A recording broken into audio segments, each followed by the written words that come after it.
guys! Welcome back! Today I'm gonna show you how to remove the watermark in KineMaster. I'm gonna show you step by step, so please keep on watching. And please don't forget to like and subscribe my channel. Thank you! Pupunta tayo sa website na acmarket.net.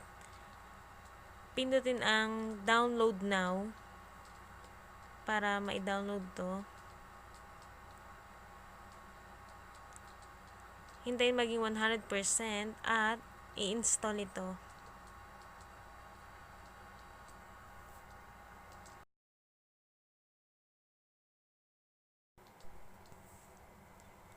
Pag na-install na ang AC Market, i-search ang KineMaster at i-download ang version 4.8.13.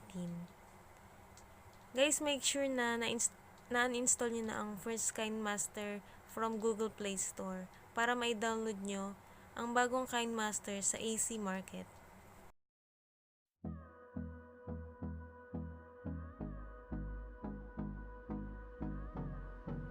%5 na siya. Hintayin natin siyang mag 100%. Hold me close till I get up.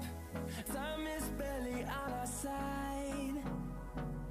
I don't wanna waste what's left. The storms we chase are leading us, and love is all we'll ever trust. Yeah, no, I don't wanna waste what's left. And on we'll go, through the wastelands, through the highways, till my shadow turns to So yun guys, malapit na siya mag 100%. we'll go, through the wastelands, through the highways. Yan, i-install nyo na siya.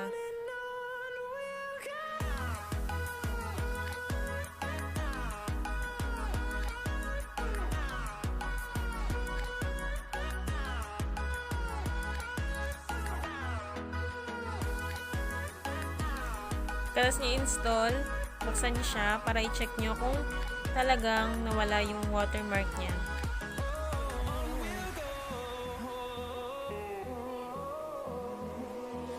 Finding life along the way, melodies we haven't played. Yan guys, click nyo yan. No, I don't want no rest.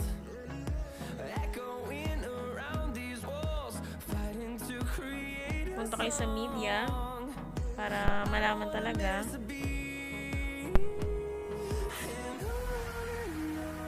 we'll go. Yun guys, so wala na.